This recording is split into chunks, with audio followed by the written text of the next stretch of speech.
Have you ever stopped to think about how it all began? How the figure of Lucifer, the most glorious angel, fell from heaven and became the very symbol of evil?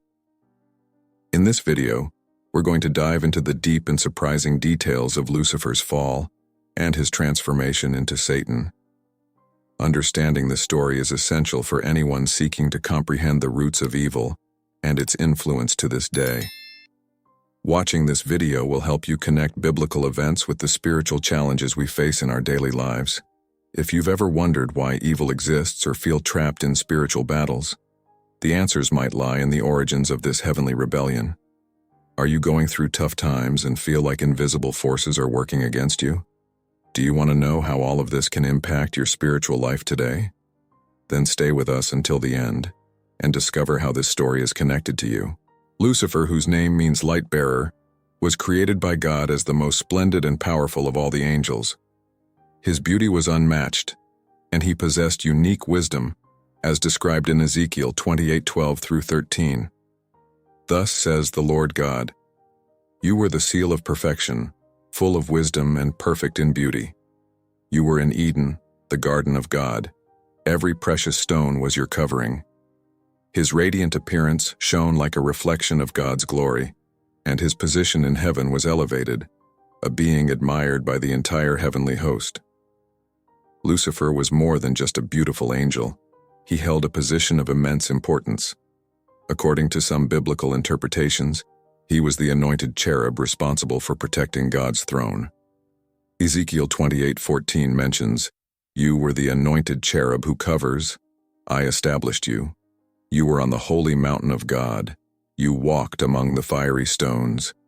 His place of honor was at the very heart of heaven, constantly in the presence of the Almighty, leading the angels in worship and praise. Isaiah 14:12 speaks of Lucifer's grandeur before his fall. "How you have fallen from heaven, O star of the morning, son of the dawn." This morning star was a prestigious title, reflecting his brilliance and his prominent position among the angelic hosts. He wasn't just one angel among many. He was the highest in beauty and wisdom, distinguished by his closeness to God and the responsibility entrusted to him. Lucifer's role in heaven may have included leading the angelic choirs in worship.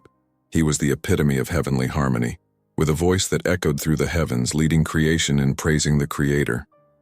His spiritual authority and leadership in worship placed him in a privileged position, directly under God's governance. This made him not only the most exalted but also the most trusted of the angels. The power and majesty of Lucifer before his fall were something to behold. He was the personification of angelic perfection, a being who inspired reverence and awe. His beauty was not only external but also reflected his intimate communion with God, who created him with a grand purpose. The heavens respected him, and his presence was a constant reminder of God's glory, manifesting through his creative works. However, with great power comes great responsibility. Lucifer's role as guardian of God's throne meant he had direct access to the most sacred, a privilege few could imagine. His closeness to God enveloped him in divine essence, and he was a living symbol of the trust the Almighty placed in his highest creatures. He carried the light of heaven, being a reflection of eternal glory. But the higher the place of honor, the more painful the fall. Lucifer's beauty, wisdom, and power, which should have been used to worship and magnify God, became the source of his downfall. The angel who once walked in splendor among the fiery stones, beside God, would soon become the protagonist of one of the greatest rebellions the universe had ever witnessed. His transformation had only just begun. Pride, subtle and devastating, was the sin that took hold of Lucifer's heart. The one who had been created as the most beautiful and wise of the angels began to see himself not merely as a servant of God but as an equal, perhaps even superior. He desired the glory that only the Creator possessed, and within him grew the desire to usurp God's throne. The Bible suggests that this was the first sin, the root of his downfall, as portrayed in Ezekiel 28:17. "Your heart was lifted up because of your beauty. You corrupted your wisdom for the sake of your splendor." The angel of light, once perfect, was consumed by a destructive desire for greatness. Lucifer nurtured within himself a bold plan. In his thoughts, he devised a future where his throne would be exalted above all the stars of God. In Isaiah 14:13, he declares his ambitions. "I will ascend into heaven. I will exalt my throne above the stars of God. I will sit on the mount of the congregation on the farthest sides of the north." Pride blinded him, leading him to believe that he could challenge the very Creator, that he could rise above everything that existed. He longed for absolute dominion, something that was never destined for him. This desire grew until Lucifer made a fatal decision. He would rebel. The heavenly hosts began to notice the unrest among the angels. Silently, Lucifer sought allies, gathering followers among those who admired him and who, like him, began to nurture the seed of pride in their hearts. Heaven, once a place of perfect harmony, was about to face a catastrophic division. Then, war broke out. Heaven was engulfed in a conflict never before seen, an epic battle between the angels loyal to God and those who chose to follow Lucifer. The scene was grand and terrifying, as if creation itself trembled before the confrontation. On one side, Michael, the warrior archangel, led the heavenly legions in God's name. On the other, Lucifer, now a dragon of pride and rebellion, commanded his troops with the fervor of one who seeks the impossible. Revelation 12:7-9 describes, "And war broke out in heaven. Michael and his angels fought with the dragon, and the dragon and his angels fought, but they did not prevail. The battle was fierce, with sparks of divine power cutting through the firmament. Lucifer, in his fury, attacked with all his might. But the order and loyalty of Michael and the faithful angels prevailed. Chaos echoed through heaven, but God's justice had already determined the outcome. Lucifer's rebellion, though grand and violent, was doomed to fail from the beginning. In the end, Lucifer's defeat was sealed. He and his followers were cast out of heaven, banished far from God's presence." Revelation 12:9 recounts this moment. "So the great dragon was cast out, that serpent of old, called the devil and Satan, who deceives the whole world. He was cast to the earth, and his angels were cast out with him." Lucifer's rebellion, which had begun with a desire for glory, ended in ruin and eternal separation from the Creator. The most beautiful and powerful angel had become God's enemy, and his fall marked the beginning of a new era of conflict and evil in the universe. Heaven, now restored to its original harmony, continued to glorify God, while Lucifer, once the bearer of light, assumed his new identity, Satan, the adversary. The tragedy of his transformation echoes as an eternal reminder that pride destroys even the most glorious. Lucifer's fall was not merely a physical event but a deep spiritual transformation.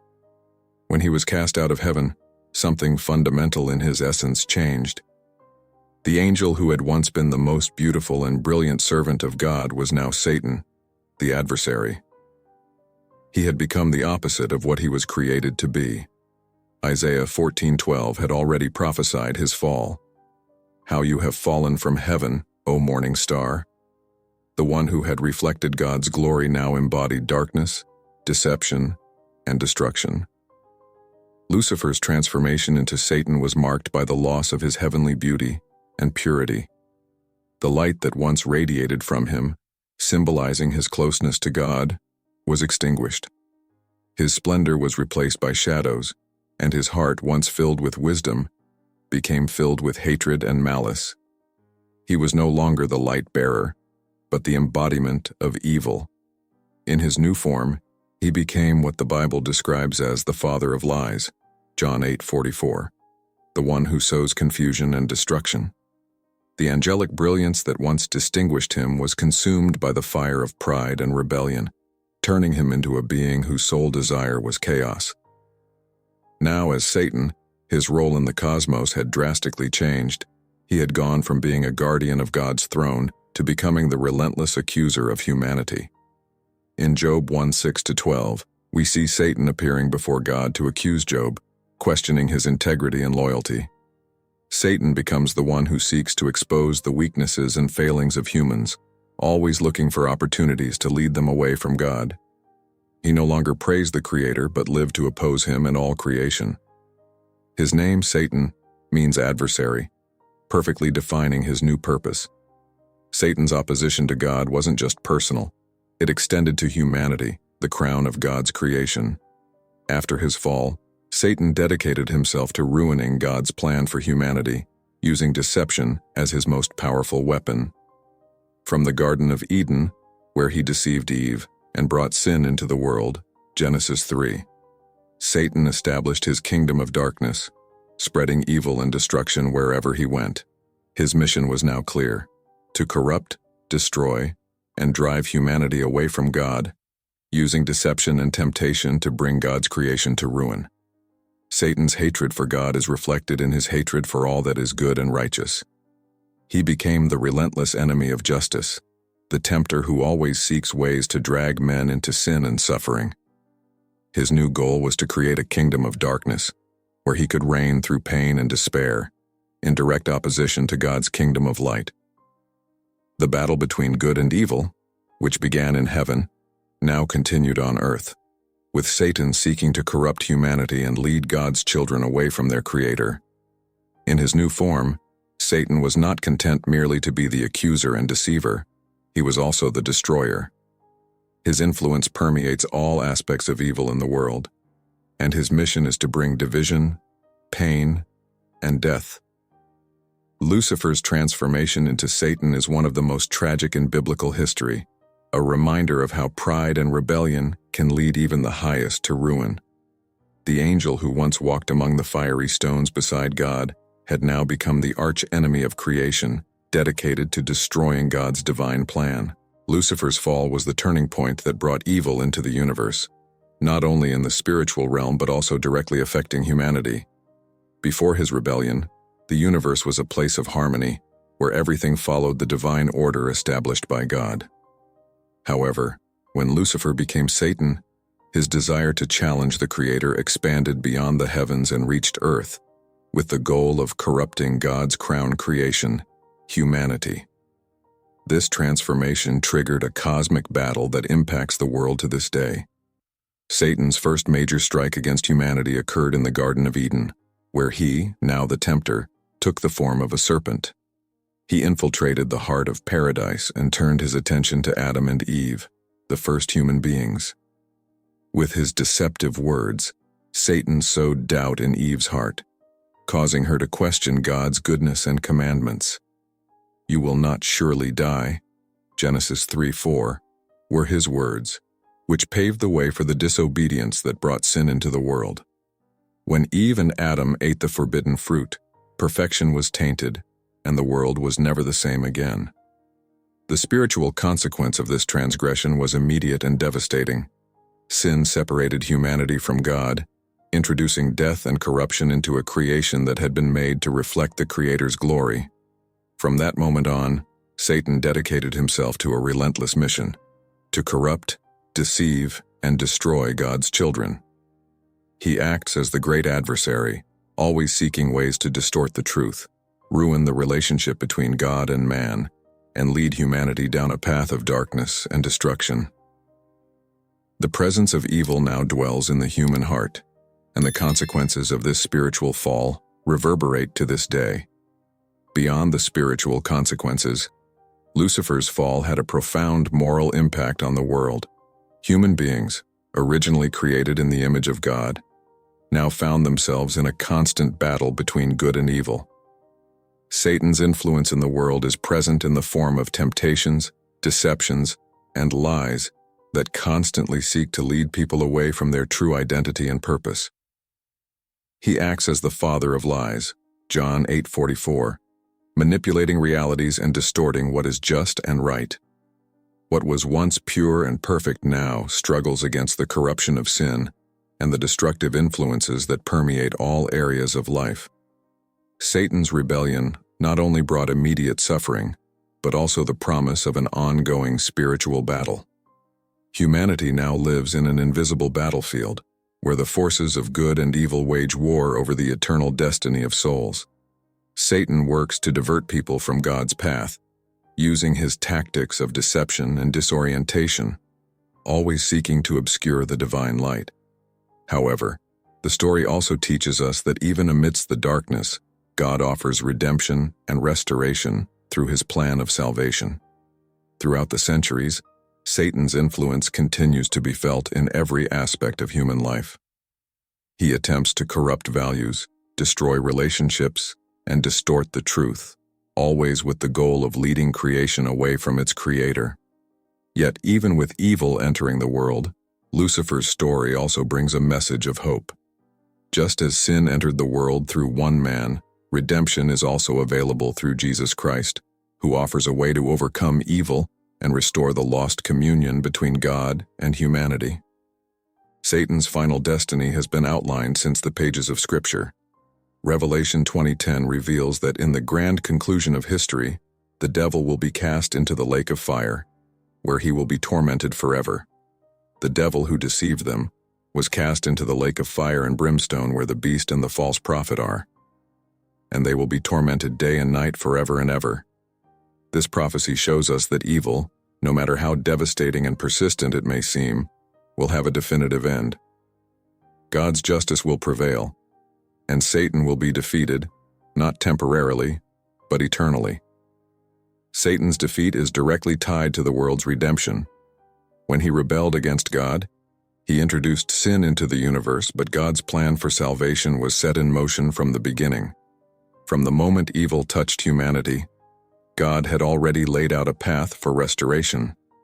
The coming of Jesus Christ, his death and resurrection were the culmination of this redemption plan. With his victory over death, Christ has already defeated Satan on a spiritual level, and the enemy's final judgment is reserved for the end of time. Lucifer's fall and his transformation into Satan show how pride and rebellion against God can lead to ruin. But they also reveal the depth of God's love, who, in response to evil, did not abandon his creation. Instead, he crafted a plan to rescue humanity and restore everything that sin had corrupted. The final victory over Satan is part of this great restoration plan, where evil will be destroyed forever, and God's kingdom will be established in all its fullness. It's important to reflect on the ongoing spiritual battle. Although Satan has already been defeated spiritually by Christ, he continues to act in the world, seeking to deceive, divide, and destroy. As the father of lies, he uses his tactics to lead people away from God, and the spiritual fight remains a daily reality for all who follow Christ. However, the certainty of God's final victory gives us hope and courage to face the spiritual challenges that arise in our lives. The Bible teaches us that in light of this battle, we must stand firm in our faith. Ephesians 6:11 exhorts us to put on the full armor of God, so that you can take your stand against the devil's schemes. This spiritual armor strengthens and equips us to resist Satan's temptations and attacks. Knowing that the end of evil is assured, we can walk with confidence, knowing that God is by our side in every battle we face. Throughout history, many people have wondered why evil still persists if victory has already been secured. The answer lies in divine timing. God, in his infinite wisdom, allows evil to continue for a time, but not forever. He gives everyone the opportunity to choose between good and evil, between light and darkness. But the end is already written. Satan will be defeated once and for all, and evil will have no place in the new creation. This prophecy fills us with hope. The evil we see and experience in the world is temporary. Pain, injustice, suffering, all will have an end when God makes all things new. And while we wait for the fulfillment of this promise, we are called to live in faith, trusting in God's final victory. Satan may try, but his defeat is already secured, and we, as God's children, can find comfort and strength in this eternal truth. The story of Lucifer teaches us a profound lesson about the dangers of pride and the devastating impact it can have on our lives. The battle between good and evil is not just something from the past, but is still being fought in our hearts daily. Understanding the origins of evil helps us become more aware of the temptations Satan places in our path, and reminds us of the importance of standing firm in our faith and in God's purposes. Now I invite you to reflect on your own spiritual journey. What battles are you facing? How can you resist the traps that try to pull you away from God? If you enjoyed this content and want to continue following stories that strengthen your faith, subscribe to the channel and hit the notification bell so you don't miss the upcoming videos. Together, we can learn and grow in our spiritual walk.